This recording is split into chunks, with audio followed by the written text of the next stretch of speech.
How do you look at it now? Can you make sense of it? Because especially during the past 2 years, it's just a lot of numbers on the screen, I suppose. Yeah. So how do you make sense of it? I still don't. It's so hard. I think, it's so weird.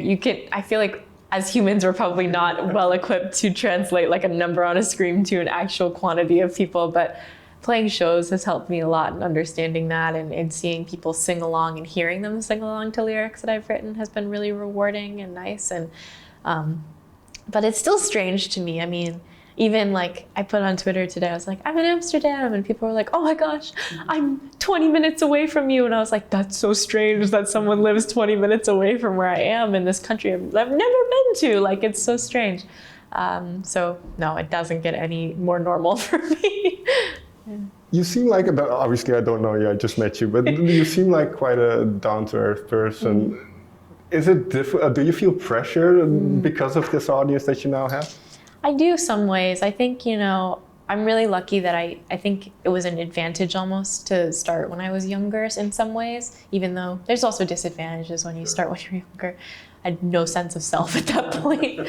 I think that I've been allowed to grow up with my audience and change and discover more about myself, and I've watched them do the same thing. And so I think there's kind of an understanding that I'm going to be different in different parts of my life, and that's okay, because I've watched them find themselves and they're watching me also discover the same things. So I think there are days where I feel pressured. I'm like, what if they're sad that I'm not making like ukulele music the same way that I used to? And that's a real fear, but I also know that they just want me to be happy the same way that I want them to be happy. And I think we're all just rooting for each other and trying to support one another.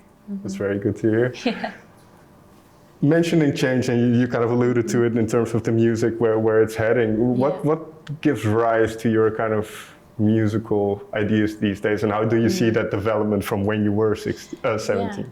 I think I really have the tools now in my like own vocabulary even of describing what I want to make possible with my songs. Like when I started, I'd never stepped in the studio before. I'd never worked with a producer. I'd never been able to describe like, oh, I want this drum to sound like this. It was an impossible thing for me to do. And I think now I'm really lucky that I've worked with so many different amazing, incredible, creative people that have helped me get the tool set that I need to make music that I really am excited about. And a lot of my inspiration actually for even this album was songs that I listened to growing up when I was like 6 years old. I listened to like nursery rhymes and I went back to like Mamma Mia and listened to ABBA songs to kind of inspire me.